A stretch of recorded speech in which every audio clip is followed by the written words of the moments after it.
following is a production of DallasCowboys.com and the Dallas Cowboys Football Club. How about them Cowboys?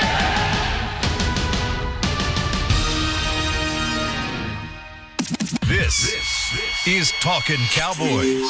Streaming live from the Dallas Cowboys World Headquarters at the Star in Frisco. First down, handoff, Elliott plowing to the goal line. Barry, sacked by Lawrence. Prescott keeps it, and he bangs it in for the touchdown. Here are Mickey Spagnola, Brian Broaddus, Rob Phillips, and Bill Jones. And it's our first installment of Talking Cowboys for this week. We had a very nice installment of Hanging with the Talking Cowboys break yesterday, as Brian Broaddus and myself, Bill Jones, were joined by Kurt Daniels and Nate Newton to discuss Cowboys Redskins. Brian, anything happened in the meantime since yesterday? Not that I know of, Bill. Yeah. And Mickey, when Rob went to the museum, right? That's right. Y'all got back from Washington. Very safe flight. We did. Yeah, it was great. Found out some breaking news about halfway through. Oh, is that did how you found out? Did you? How'd you guys find out? Was Mickey holding the phone or the radio up at 38,000 feet? No, Mickey was on Wi-Fi on the internet. And saw breaking news. So who reported it to internet the plane? on the plane? What? That's new. That's Kent Garrison. We usually don't have internet on the plane, so It's been nice this year. Well, Very Kent, nice. things have moved up here greatly. So who stood up and made the announcement to the plane, the Cowboys flying back from Washington, D.C., that a trade had been made? Wait, can I It stop took, for a it took a second? little. Hang on. It took a little doing because Real funny. I want to hear it in Mickey voice. Real funny guy here. I want to hear it in Mickey voice when he saw it. No, I don't know if it's that. No, we had what did you do? We had started hearing stuff before I saw it break on the internet. Okay. Oh. All right. problem was a lot of people were asleep because it was obviously they played a game the night before, early morning for that museum trip, which is great. So yeah, it took a little doing to get that thing. Mickey didn't stand up in the galley. You guys act like the flight attendant up front. Susan goes, attention, please. The Dallas Cowboys have just traded for Amari Cooper, and one of you poor guys on this flight is not going to have a job tomorrow. And he found out right when he got off the flight. Yeah. Actually. All right. So the trade has been made. Amari Cooper is headed to Dallas to become a Dallas Cowboy. And the Cowboys give up their first-round draft pick in 2019. And so we want to start going around the horn. Your first reaction when you heard the news. Let's go to Who wants Brian. go first? Brian, did all Doesn't the tape matter. work. And in fact, It's we should point out, Brian, in the last 24 hours, has now gone back and looked at every single Amari Cooper play since he was Teddy Bridgewater's primary receiver at Northwestern High School in Miami. You deserve the first word with that one. I'll tell you what, though. Thank you for the first word. The thing that I was in, you look at my first thought was good. This, I've just got to the point now where I'm thinking, okay, this wide receiver by committee, you have one guy that's really, really playing well. You have one guy that's trying to emerge. Okay, let's go try and find a way to help this quarterback. Let's go try and find a way to evaluate him better before you have to give up $20 million a year to see if he can play or not. Why don't you give him some weapons? Why don't you allow him maybe to make a throw or two where it's a contested ball and hit's going to be caught, or there's going to be a big play, or there's going to be a big run after the catch. Go out and try and make a difference here. And I think that, to me, when you look at your football team and you say, okay, where are we deficient? Mickey's been very adamant about the offensive line. That's been a big problem. But you look at this receiving core, it has not been good enough. And so when you sit down and you evaluate it and you say, what's the best way that we can help this receiving core right now? It is to add a player that is a dynamic player like Amari Cooper. That is the – now, if it works out, great. You have the evaluation. You have a great player in Amari Cooper. If it doesn't work out, it's probably because of A, the offensive line didn't protect well enough, B, your quarterback can't make throws. You're going to figure this out real fast now. It's not about, okay, blame Dak or blame the lack of talent on the outside at wide receiver. This is that you went out and got a legitimate football player. You had to pay a premium price to do it. He's a young player. He will come in here and he will be a different player than what you have, and that's exactly what this offense needs. Rob Phillips. Two things for me. If you want to argue that it's a good trade, and I see both sides of it, he's 24 years old. compared to the guys that are coming out of the draft next year, and you guys are going to have a draft show later this week. Oh, I'm already looking at draft players right now. Compared to the top receivers that will be available, he's not much older, and he's got 4 years in the league. This is his 4th year.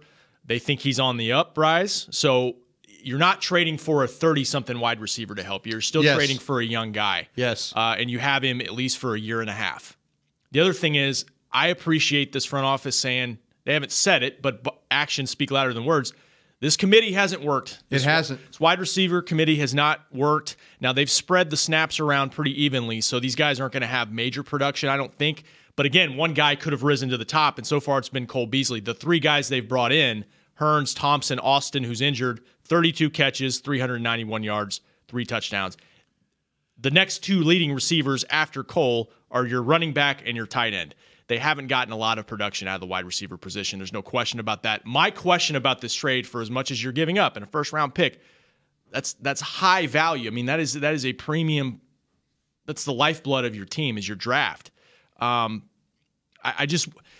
Is he going to make a big enough difference down the stretch? Yes. Because particularly on the road for me, because I think we all thought they'd play more efficiently this past week in Washington. The matchup seemed better for them. And again, they haven't been able to function well offensively. And I'm with Mickey. It starts up front. There are other things besides the wide receivers that need to be better and be more consistent for this passing game to have success. And we haven't seen it. And will bringing in one really talented wide receiver make that much of a difference? We'll see. Mickey Spagnola. I like the talent acquisition. I wish they could have done it for a second-round pick, not a first-round pick, because there'll be a point next year when you're in April and you're sitting there going, boy, I really need to fix this, and you're not going to be able to fix it with a first-round pick. But having said that, I guess if you're going to get something good, you got to give up something good, and they at least took the step going forward, sort of admitted that this committee thing is not working out the way it needs to, and if nothing else, this guy's going to command attention from opposing defenses, and no longer are they going to be dropping safeties in the box and saying, Zeke, you know what? You're not beating me. Yeah. Zeke, the last 2 road games, had 35 carries for 88 yards. That's not even 3 yards a carry. Yeah. He's better than that, right? Yep. The offensive line struggles, but not that bad. Defenses are saying, you're going to have to beat me throwing the ball. Well, now they got a second thought coming. When this guy, I don't know what number he's going to have. 19, I believe.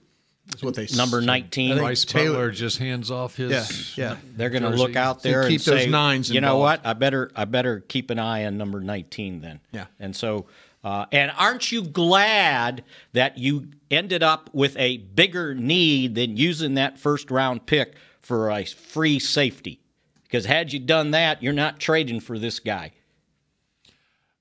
I know a lot of people, initial reaction is they think Joey Galloway, they think Roy Williams. 18 years ago, the Cowboys, of course, gave up 2 number 1s for Joey Galloway, Huge who mistake. was a 29-year-old Joey Galloway. Huge mistake, yes. 10 years ago, they gave up what essentially was a first and a third. They also gave up a 6th and got back a 7th. But let's say a first and a third for Roy Williams, who was 27 years old, and now they're giving up 1 number 1 for a 24-year-old who just turned 24 in June, in Amari Cooper. I think that they had made up their mind after watching 7 games this year they were going to have to use a first-round draft pick on a wide receiver coming up, or they would have to sign one in free agency. Spend some money to get one, yeah. Exactly. And if they decide that, we got a mid-round, first-round draft pick, based on our early projections of the receivers coming out, nobody's going to be better than this guy. I mean, even I can compare him to understand Calvin it that way. Ridley, and he's about Calvin Ridley's age. How much? Yeah, Calvin Ridley was an older guy too in this draft, if I'm not mistaken. Right. Though, so and there were some questions about that. Now, Look, on what you said about the previous trades, the Roy Williams trade was a bad one. Joey Galloway was the worse, bad, Mickey. The bad part of it, though, was they paid him all that money. Yeah. Because they had to redo his contract. Right away, too. I don't know if he'd played a game before they redid the deal and gave him that. No, it was $45 part of million the it was extension. part of the deal. part of the trade. Yeah. And I know you don't give up 2 first-round picks for one player. All right. We were stupid, Mickey. But he got hurt the first game.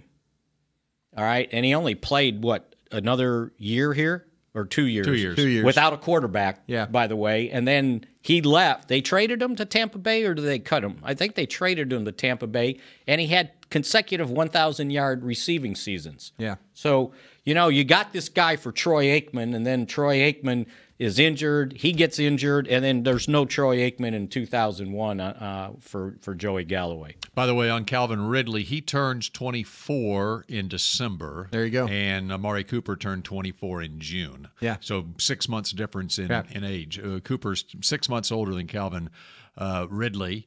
And you know what? Everybody's looking at next year, $14 million. Yeah, and that's the other thing I wanted to point out. The Raiders picked up his fifth-year option, and so he is due $13.9 million next year. Okay, but they're only paying $400,000 this year. Right. So they're looking at it as a 2-year, $14.4 million deal. Yeah.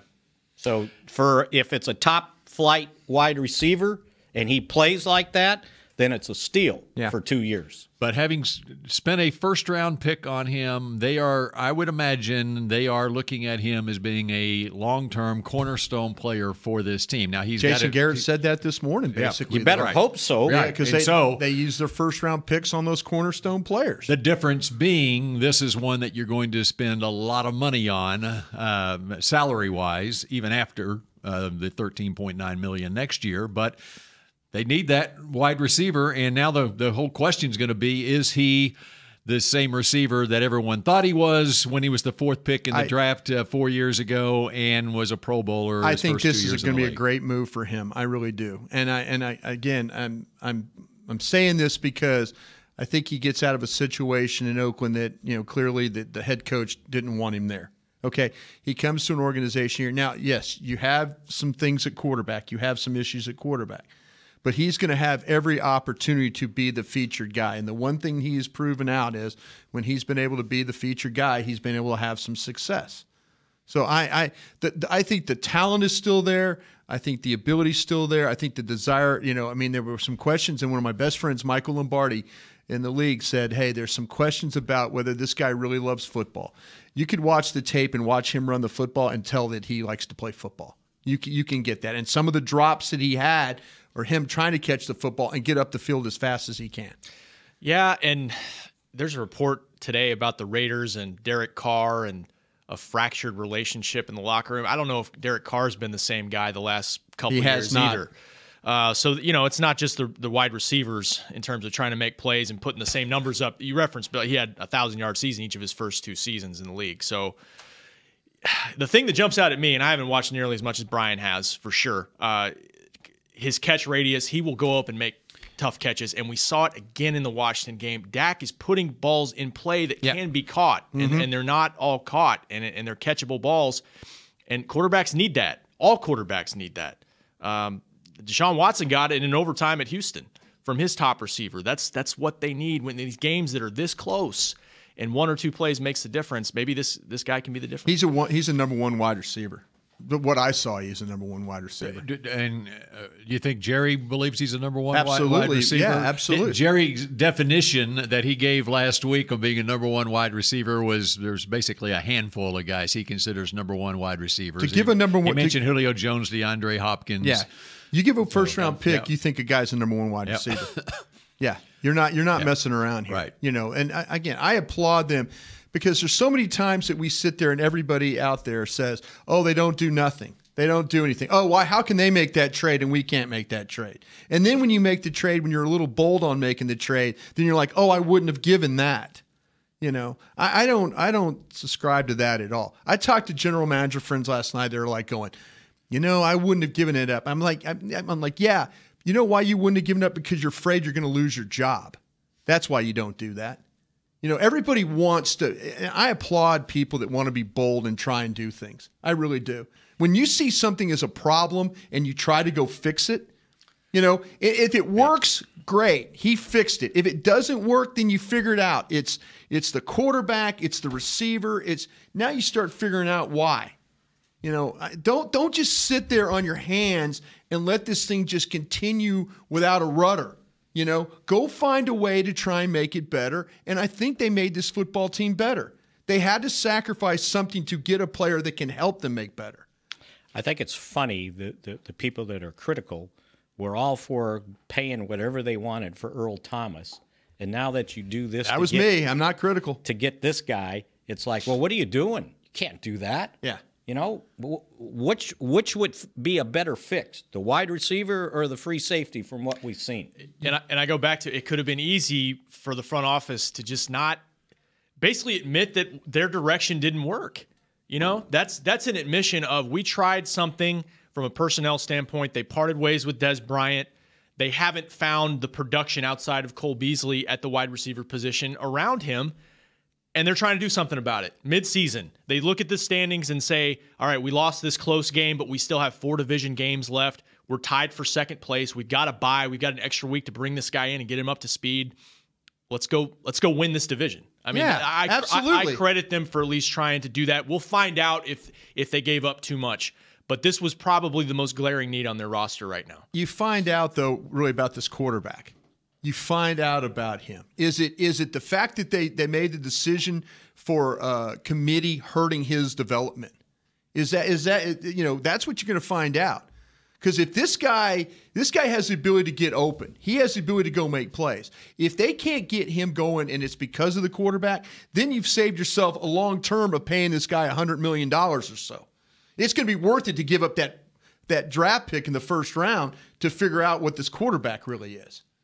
You know, one of the things. Let's not forget that. Yeah, for sure. We talk about the reports that he doesn't have the desire to play or whatever. Yes. One of the things that, and I didn't know a whole lot about him until just starting to research him here in the last 24 hours. He's not, his personality is such. He's not the type. He's not a real outgoing type. He doesn't love the cameras. He's kind of a quiet guy, which I think he could mesh very well with Dak Prescott, who has that leadership quality. I think Dak takes him under his arm a little bit. But the Cowboys have terrific knowledge about this player on their own coaching staff here, with Doug Nussmeier having been the offensive coordinator at Alabama. Yes, when Amari Cooper was there. Scott Linehan is very close with Todd Downing, who was the offensive coordinator, and before that the quarterbacks coach with the Raiders, I'm sure. Right. And he's now the tight ends coach in Minnesota. I'm not saying that he consulted with Todd Downing. Oh, he did. but he has heard the good things, I'm sure, that Downing has said about Cooper over the last 4 years. And so they and their relationship with the Alabama coaching staff, absolutely, where they feel very good about what type of person that Amari Cooper is. I believe might be refreshing that he's not your normal wide receiver. Yeah, that's right. That's true. Yeah. So go do your job. All right. What do you think was the tipping point on Jerry and Steven and the organization deciding, okay, we need to go ahead and do this right now, on the heels of that game in Washington on Sunday? 35 carries for 88 yards. Well, I mean, you look deep in the fourth quarter, and they've got 10 points. Once again, on the road, struggling to make things work, and they got a couple late drives going, almost brought themselves back into that game. But again, it's a struggle in the passing game, particularly on the road. And I'm the one who said last week, can you bring in another guy to add to this? Is it going to work? Maybe Michael Gallup just needs to be more involved, and he is sort of getting more involved, and that's really encouraging. But clearly they felt like we needed more. We need more if we're going to go try to win. Cole Beasley needs a little help out there too. Yeah, and Michael Gallup is doing, I think, the best he can. And I'm all for keep throwing him the ball 5, 6, 7 times a game. Because if he comes up with 4 plays, this kid's finding ways to get open. I mean, if he could just keep running the routes the way he is and keep finishing the way, they'll get him the football. But I'm like I said, you look at this and you have to say enough's enough. I'm getting tired of watching Thompson hit the ball hit between the 1 and the 5 on his chest. I'm getting tired of some of the things that I'm seeing. A third down play and Allen Hurns drops the ball, which would have been a first down. I'm getting tired of that. I need somebody to go out there and make a play for me, other than Cole Beasley. I'll tell you another thing. Go ahead, Rob. Well, and look, Tavon Austin's part of this thinking too, because I don't know when he's coming back. They said I wouldn't count on him. They said no surgery at this point. But this could be a several-week thing, probably will be, and that's a guy that they haven't featured a lot, but in terms of speed and potential game-breaking ability, you don't have him, then that's another piece that you're missing offensively. So we just keep wishing there. Well, yeah, I keep wishing. He's out 5 to 6 weeks. So and that's the meat of, that's the meat of your schedule, trying to make a run here. Cooper, Gallup, Beasley. That better be the committee. There you go. He's right about that. Again, we're going to figure this out real fast. We're going to figure this out because it's either going to work with this guy, starts to make some plays and helps this offense, and they score more points, or it's going to go south, and it's going to be, okay, what do we need to do now? Then it's now on the front office. Then they have to look at themselves and say, okay, we tried this. What do we need to do now? Well, you say, oh, well, they don't have a first-round pick now. Well, okay, you do have cap space. You do have ways to go out and manipulate some things, and do some other things. You still have the draft to work on as well. But you will figure out really what needs to be done offensively by the end of the season. I promise you that. All right, we're going to take a break here, and in a moment we come back, and the effect that Amari Cooper might have on this coaching staff and on the game management at the end of games when we come back on Talking Cowboys in a moment. Essilor has been helping Cowboys fans see better since 1972 so they don't miss a moment on the field. Get glasses with Essilor's best vision, clarity, and protection with the Essilor Ultimate Lens Package. 3 innovative technologies in one lens. For a limited time, you can double your lenses for free when you purchase the Essilor Ultimate Lens Package and get a second pair of frames. Find a participating eye care professional and details by visiting EssilorUSA.com. That's EssilorUSA.com. Terms and conditions apply. If you're like me and you love... if you have a thing, then cutting the cord is scary. But then I found out I could switch to DirecTV Now and still get the live sports I love. No satellite needed, no bulky hardware, no annual contract, just...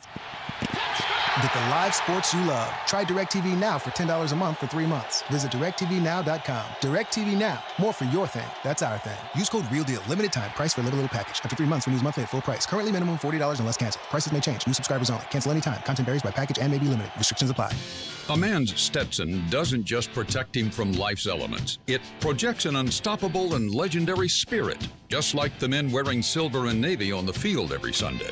Since 1865, Stetson hats are American-made with pride right here in Texas. They are still the official crown of all self-respecting cowboys. And Stetson is proud to be on the field with America's team. Find Stetson hats in the Pro Shop or at Stetson.com today. Dr. Pepper is the one you crave. But how do you explain that craving? Imagine being shipwrecked on a desert island, alone. Glass-like curls of surf pound the shore with Dr. Pepper-colored waves. Surrounded by desire, but you can't drink it because it's the ocean. Fish live in there. The only thing you want is Dr. Pepper, and you can't have it. Now that is a Dr. Pepper craving. Dr. Pepper, the one you crave. Back to Talkin' Cowboys. And Tommy John gives you the feeling of freedom where it counts with a contour pouch that nestles the boys. With over 3 million pairs sold, we've put in the hustle to make sure you're nestled. There you go. Shop exclusive Cowboys underwear at TommyJohn.com/Cowboys. All right, very good.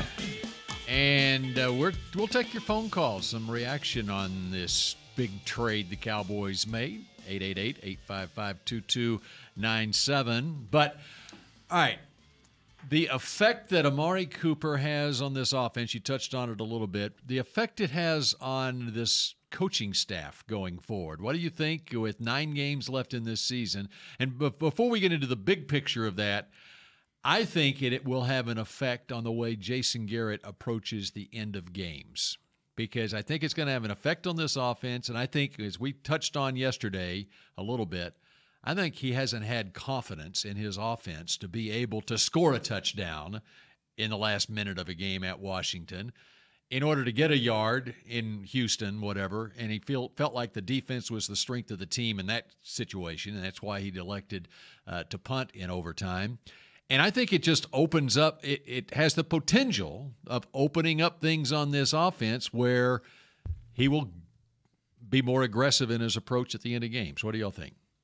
I totally agree. I was thinking about writing about that later today, actually, because you can point back to that last drive and say, yeah, where was his confidence level in his team? Now, you can agree or disagree with the decision to kind of play for that field goal, but maybe if you have a true number one, you're a little more aggressive in that situation with a timeout in your back pocket. What I'm getting at, I guess, a little bit is what effect does it also have on the offensive line? Okay, you had a weapon and you got more opportunities offensively. Maybe they're not putting 8 in the box, okay, because they've got to bring a safety over to account for the speed factor that Amari Cooper has on one side. and you're looking into a situation where you're in field goal range and you don't make the extra plays to try to get further downfield because you're afraid you're going to get a holding penalty and knock yourself out of field goal range, which I think was a factor in why they settled for kicking a 47-yard field goal at the end of the game. No one considers the downside with 12 seconds to go. You're at the, 28-yard line? 31-yard line, excuse me. Yeah. 31-yard line. Yeah, with 12 seconds left. Okay? Yeah. Your quarterback had already been sacked 4 times. He had been hit 9 times, fumbled twice. How many holding penalties? And they had 3 holding penalties and a chop block. So 4 penalties on the offensive line. 1 bad play, and now you're kicking a 60-yard field goal. No one considers that. Everybody, oh yeah, let's throw the ball into the end zone. Well, who are you throwing it to? Who do you trust? Who do you trust the ball's not going to bounce off their hands and get intercepted? You know, there's a downside. And do you think they were, if they lined up like they were going to throw the ball, that those safeties weren't going to drop off? They would have said, okay, catch the ball underneath, we'll tackle you. Well, what if he had to scramble around? How many times did that happen? And there goes your 12 seconds. So I don't know who you're trusting to throw it to either, by the way. I think that's the bigger question. I think, to me, I look at the situation, though. You did have Cole Beasley available because they lose Fabian Moreau on the miraculous catch that Beasley makes on 3rd down. He had just gotten hurt. He got hurt, so now they're a little bit compromised there. So I can understand if you wanted to play with Cole Beasley as your featured guy. The one thing I will say is the protection managed to hold up better in those last 2 drives. It wasn't great, but, and I know Prescott had to run a couple of times, but I think that was run by his own wanting to just try and make a play. But I think that, to me, it's this guy clearly is going to help you at the end of games because it's going to give you another option to throw to. You're going to outside the numbers too. He's going to give you a guy that can go get the football. You got another guy in Cole Beasley that could go get the football. Before, you just had one guy that can get the football. And now what does Cole Beasley do? Cole Beasley works the middle of the field. And so you're taking 22 seconds in between plays. This guy is better than Allen Hurns when it comes to getting down the field. Allen Hurns takes forever to get down the field. And that maybe that helps you in pass protection because he's not having to hold the ball to wait for Allen Hurns to clear routes. So, yeah, I think that, to your point, it helps you with a big-time player on the outside that's capable of playing in a very small area too. This guy's a good small area player. The closer you get the end zone, the better this guy plays. So I'm all for that. Anything to do to get, to help the quarterback, to give him more options, and to potentially score more points, touchdowns, not field goals and things like that.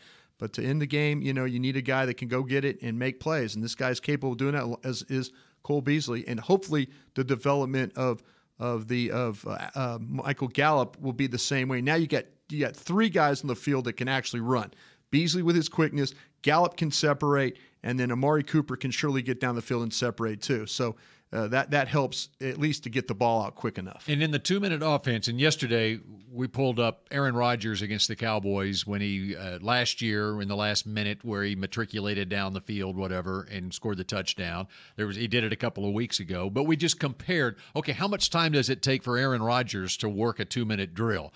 Well, he completes a pass to Martellus Bennett in that game, and if you look at the play-by-play, it took 22 seconds because he got caught in bounds for them to run the next play, just like it did with the Cowboys after they completed the pass with went from 52 to 28 before they snapped the ball again. Well, the difference that Rodgers has is he's got receivers on the outside. He can throw outside the numbers. They get out of bounds, and now you're running plays every 6 seconds instead of your only receiver that you have any confidence in being Cole Beasley, who works the middle of the field. And now you got to clock it every time that you complete a pass, and you lose your opportunities in terms of downs to be able to move the football. Yep. You said it. I mean, nothing more to add to that. You're absolutely right. It's just one more weapon. One more weapon. Yeah, and wait till Terrence Williams returns. Gotta throw in some sarcasm at the end, too. There we go. All right. as far as the bigger picture of the coaching staff, all right? Mm-hmm. They've added this receiver. Are there no excuses now the rest of the way this year? I think depends how it plays. Yeah. You're assuming you're getting Amari Cooper from the previous 2 years, right? Not what I'm assuming. It's what Jerry is assuming. Yeah. Okay. But are you going to get it? Yeah. I wouldn't say you've invested in it now. I wouldn't say no more excuses because, again, especially when they're not at home, the up front has to be better. They've got to – the numbers still prove it out. If Ezekiel Elliott isn't running the ball well, they're not going to win the game. And it may not matter who – Des Bryant was still drawing attention last year. I think Brian said it on our podcast yesterday, Amari Cooper's a better football player than Des Bryant was last year. But you still had a guy that could threaten defenses last year in Des. And teams were kind of playing you the same way down the stretch. So, and a lot of that had to do with protection up front. The protection has to be better. You can have receivers running routes all day long, but if Dak's getting hit and having to go in the medical tent for, a potential concussion as he's scrambling around, you're not going to be as efficient as you need to be.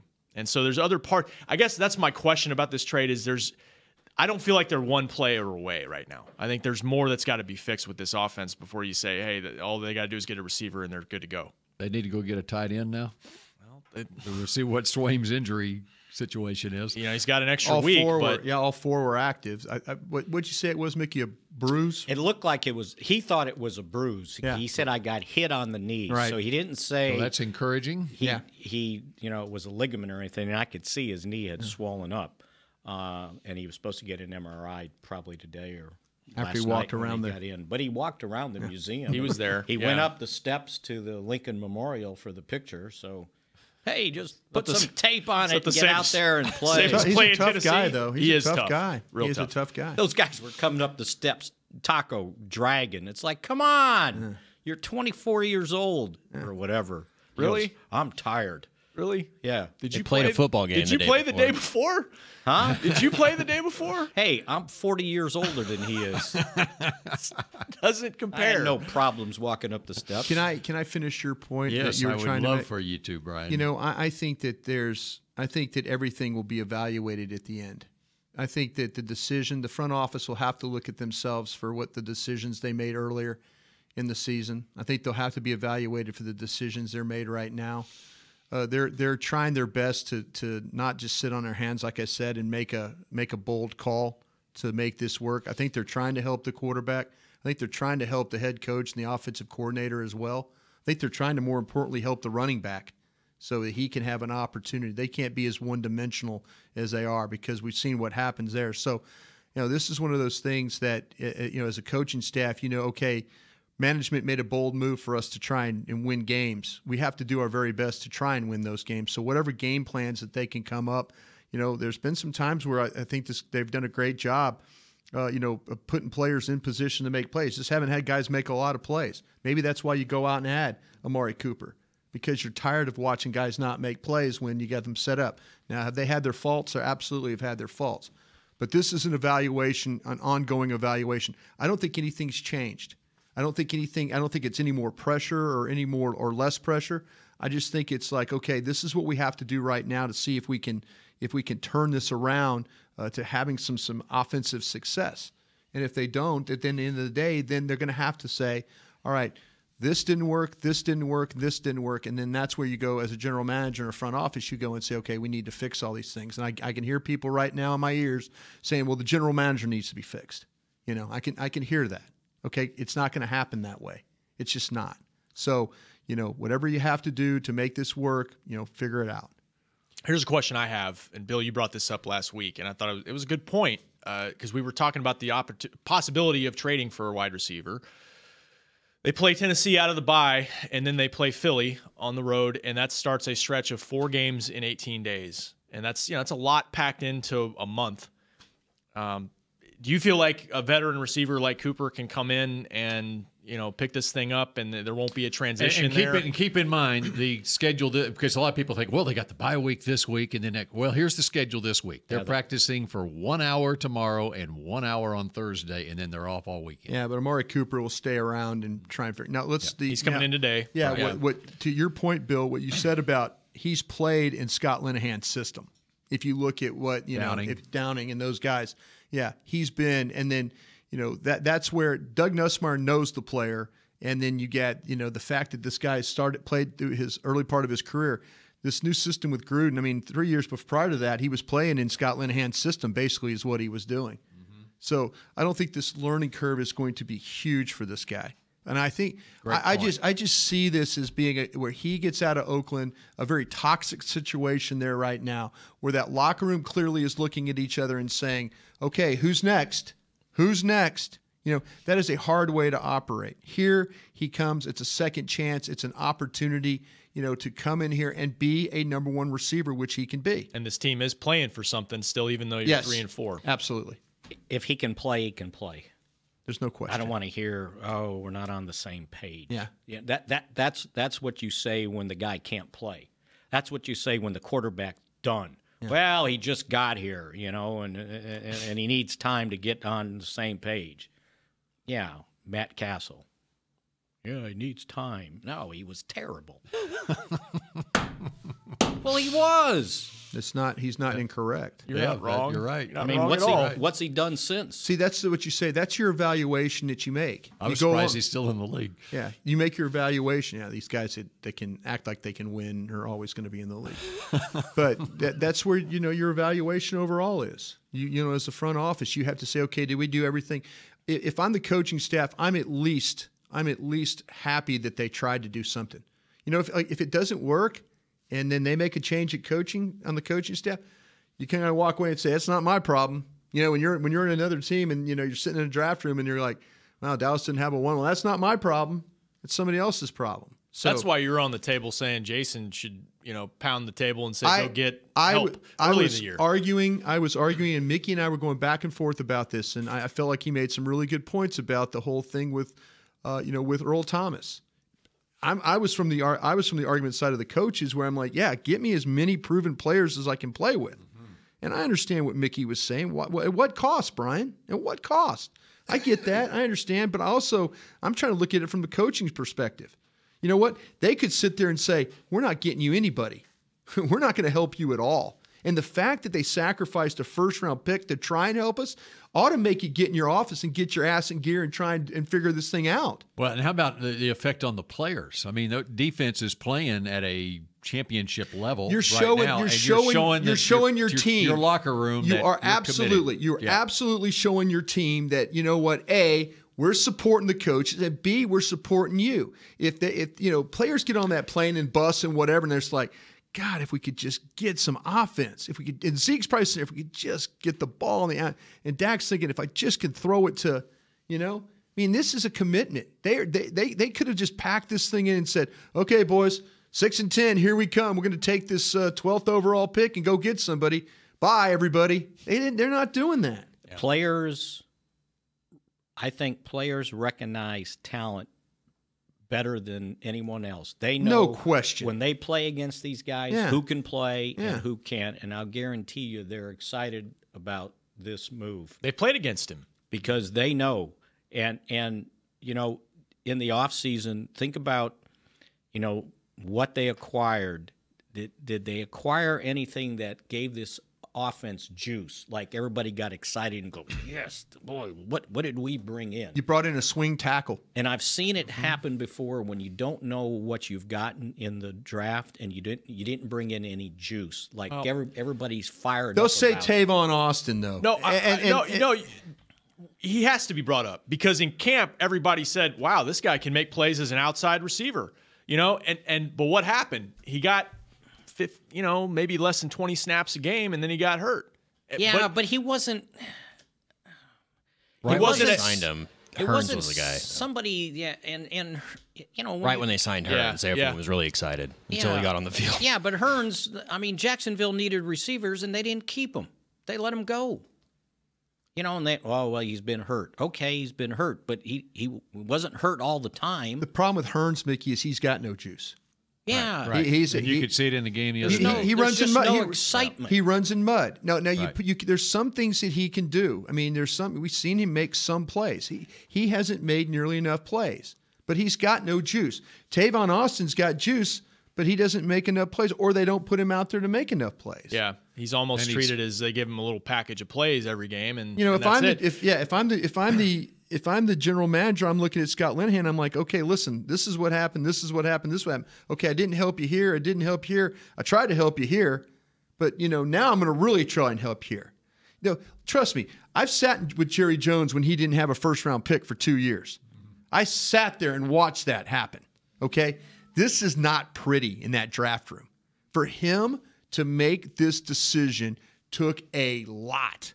And if you don't think he's trying to help Dak Prescott and help Jason Garrett and this coaching staff and this football team, then you need to follow some other team. No question. Especially with Stephen Jones having more and more influence in the front Stephen Jones loves draft picks. They value the draft more than anything. Look at how young this roster is, and it's built largely through the draft, and it's built pretty well through the draft.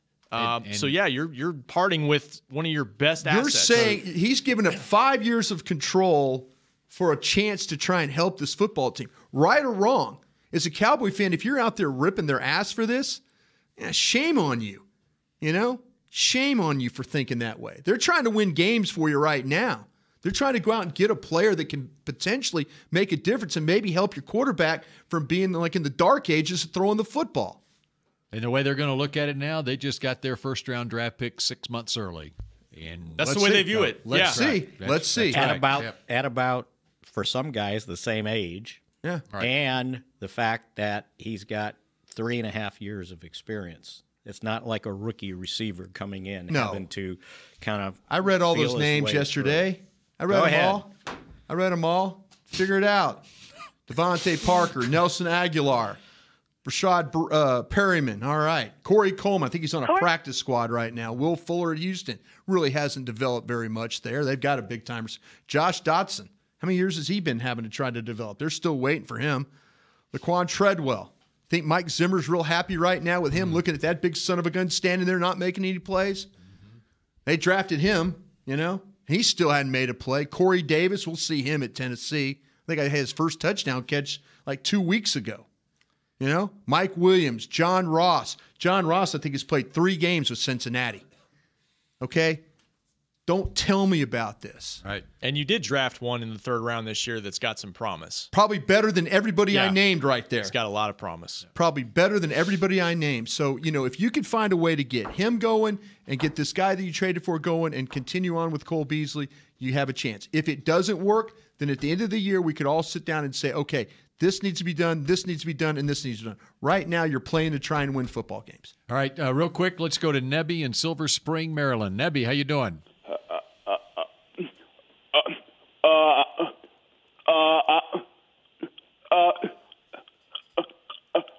I'm doing well.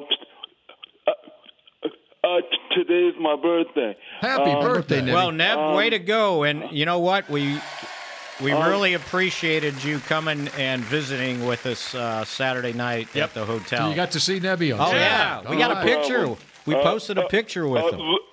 Listen, I realized that we needed help at receiver, but I think we gave up too much to acquire Amari Cooper because depending on how Dak Prescott plays the rest of the season, we may need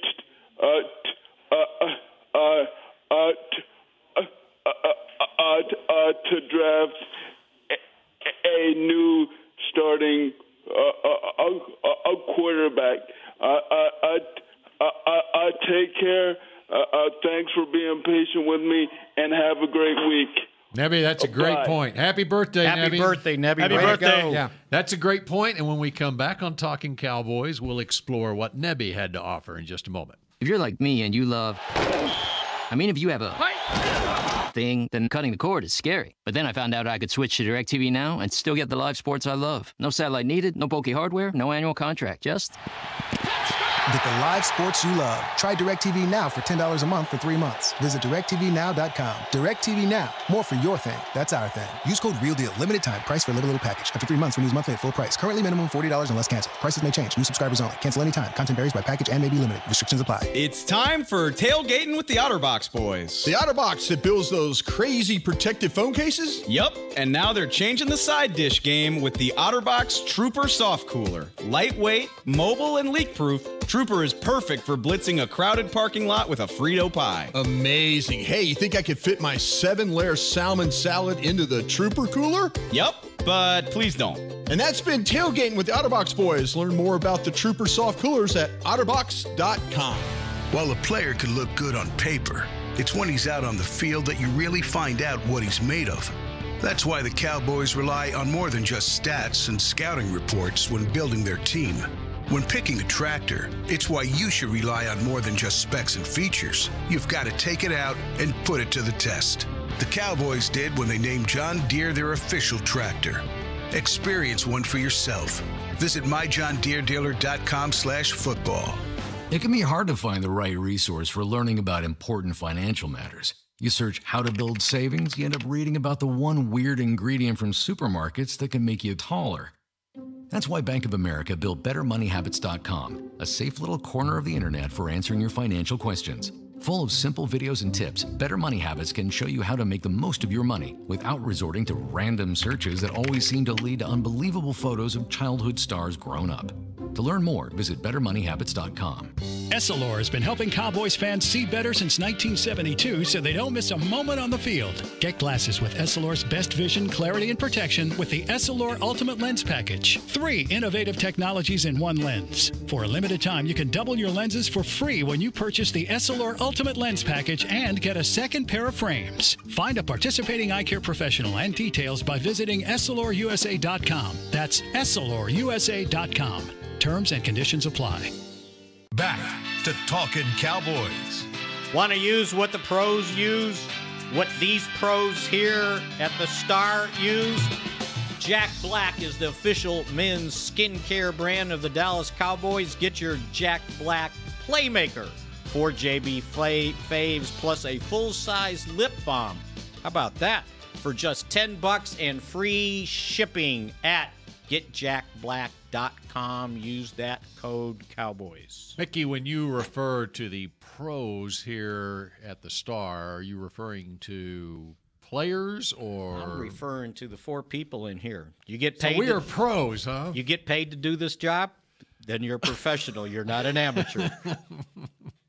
Amen to that. A loose definition of the term pros from Mickey Spagnola. Just what depends on which category you're a pro. I wish I was a pro right? fisherman. Me too. Mr. Scout over here, Brian, brought us this from Joselito on Twitter. From guys I have watched, Antonio Brown, Amari Cooper, and Odell Beckham are in a class of their own in route running. So it's a winning move when you analyze all the variables. How would you rank Amari Cooper among the best wide receivers in the league? Well, when you watch him play, though, the thing that stands out is his ability, the ability to go get the football, whether it's in traffic, whether it's coming across the field, whether it's going down the sidelines. If you have an opportunity today, sit down and watch him play against Kansas City last year in late in season in that game, and you get an idea. I mean, this guy, the opportunities that he's had this season are not as many or as quality opportunities as he had last season when he was playing. I think the Gruden switch really hurt him but when you look at him as a route runner, you look at him as ability to come across the field, you look at his ability to get vertical, you look at his ability to separate, the way that he's, the inside routes, the things that he can do. He runs routes at all levels of the field. This is not a guy that's just going to run up the field and he'll throw the ball down the field and hope for the best. This guy catches screens, he catches slants, he catches digs, he catches option routes. I mean, there's all kinds of things you can do with this guy. And I felt like that the first couple of years, and especially again looking back at 2017, He's a X receiver. I mean, but he could play like a Z where you can move him around and do some things. So I think the route running is fine. The one thing he's smart to know what coverages are, because you'll see him when he's going inside and they're playing zone, he'll sit down and catch a ball. Or if they're playing man and they're trailing him, he'll take off running and just keep going on the play to catch the football. So as far as I see a very talented player that you can, you got, like Mickey said earlier, if you're going 11 personnel and you put out there Amari Cooper, Michael Gallup, and then Cole Beasley, now you're creating some opportunity. Now you're giving your quarterback options to throw the football to. And I love this guy and the ability to go and just go and get the football. That's the one thing that bothers me about the receivers that they have here. Nobody's going and getting the football. Everybody's waiting for the ball to get to them. They need a mean SOB to go in there and just take balls away from people and keep these chains moving. We're starting to see that with Gallup. He made a contested catch early against the last home game. It was Jacksonville. Yeah. That was a big, aggressive, go up and get it play. Almost had a touchdown, but you're right. You need more of that. I'm curious to see what the rotation is now. Who cares about the rotation, Rob? No. I'm just asking what, are Hearns and Thompson going to get much now at all? Or are we rolling with these three guys? Thompson does nothing for me. He's done nothing for me. I'm just asking because we've talked about. I'm not trying to jump down your throat. I'm just saying. We talked about trying to pare this thing down, and maybe this is the move that pares it down. Mickey's right. Play with those three guys, and then play with Swaim at tight end, and you got four guys that can catch the ball. This may be it. Yeah. And by the way, that game against Kansas City, it was the first meeting between the Raiders and Kansas City last year. He had 11 catches for 210 yards and 2 touchdowns, 19 targets in that game. Capable, very capable player there. He was hurt against Dallas. Didn't play. He didn't play. No, didn't play. And around that same time, there was the later game against Kansas City, which he must have got hurt in that game because he only had one target in that game. See, the thing about it is he got this year he got a concussion against Seattle. The game was played in London. And he got a concussion going inside, catching the football, and got whacked by the safety. But he went in there and got the football, So to me, I'm trying to get offense. I'm trying to move the football. I'm trying not to be stuck in the mud and scoring 10, 13 points every time I go out there on the road. I'm trying to go out there and find guys that can make plays. This guy's a capable playmaker. If it works, it works. If it doesn't work, then again, go figure out what else you need to do. But everyone will say, oh, well, you don't have a first-round pick to figure. Well, you know what? There's other avenues to help your football team. 2 games this year, he had 100 yards. One was at Denver, 10 receptions on 10 targets for 116 yards. And then 2 weeks later against Cleveland, 8 receptions, 128 yards, and a touchdown on 12 targets. We'd kill for a Cowboy receiver to have. I mean, it's kill. It's a bad word. Sorry. Love to have a receiver that even gets close to getting 100 yards. It'd be nice. It'd be nice to have a guy to have a threat that has 100 yards out there, right? It's been just Beasley, and that's it, and on a couple of occasions, and that's been it.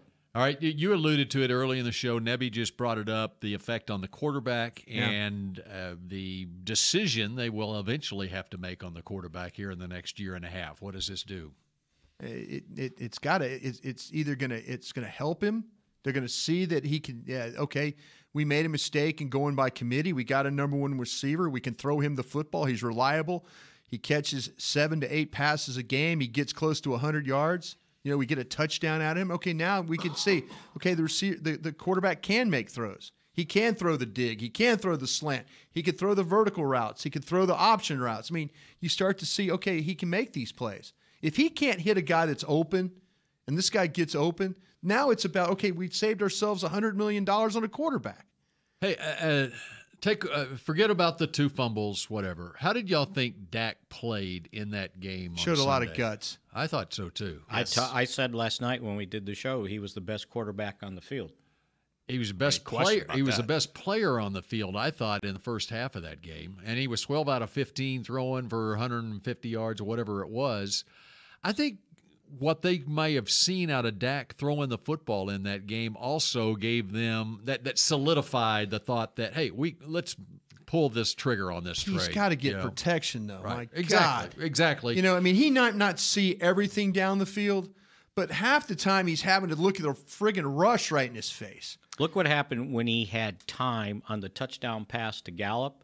He had time to look off the safety on the right side and then come back to the left and let that route develop.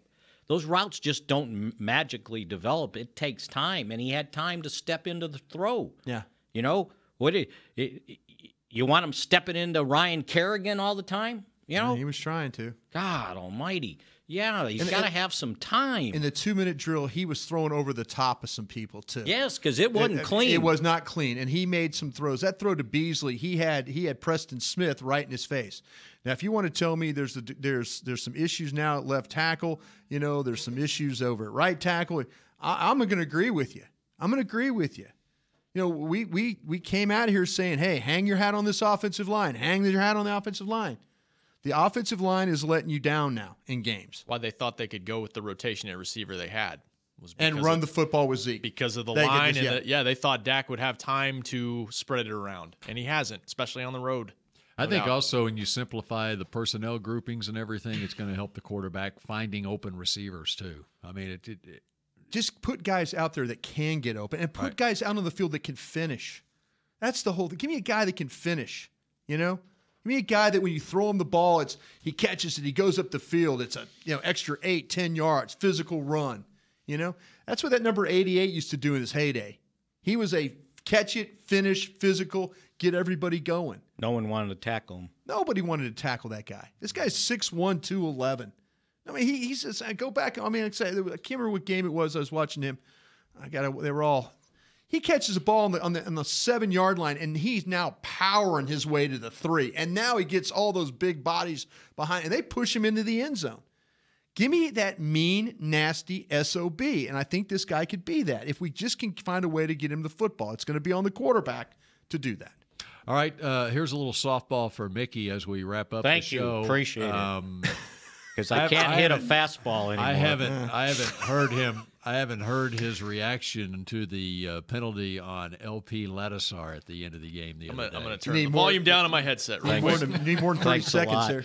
It's time for Mickey's. Yes. Mickey's minute here. When I did my fan report, I called the guy number 74. I said number 74 killed him.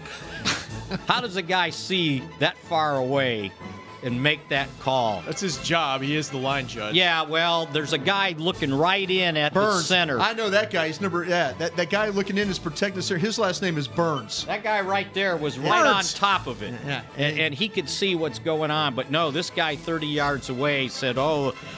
So the question I got, and thanks for doing this. Keep that music going, Kim. If the guy hadn't jumped off sides, would he have made that call? No, absolutely not. Right? No. Would he have even noticed it? Nope. No, not at all. So then why do you have to have illusions? You know, don't make stuff up. Call what you see. Yeah.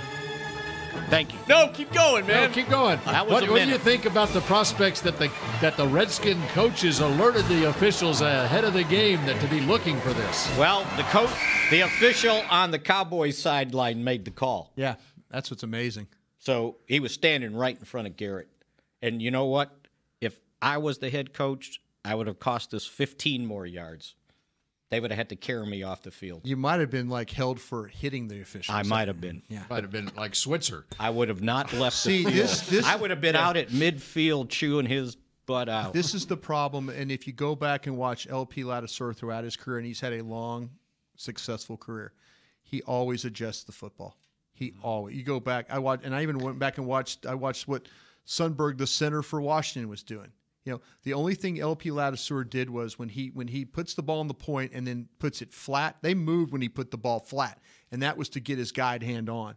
And that's what LP Ladisar usually does. And his argument was you have to move it a little bit to get your hand underneath it to snap it. Yeah. But as long as it doesn't leave the ground, which it didn't, he didn't pick it up. Yeah. You know, so it's never difference, and he's never been called for the same thing. He laid the ball down before he snapped it, that's when the guy jumped. When they jumped. He didn't jump until that second hand came on there, and that's when he laid the ball down. And I think during that timeout with 12 seconds left, the Redskin coaches told the Redskin players to jump.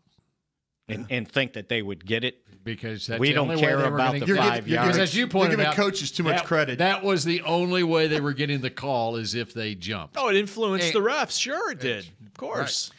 Like I say, the guy who is responsible, Burns, the official there in the Burns. north, if you're watching right now with us, his job is to make sure that nobody lines up over the nose of LP Ladisura, then he's protected.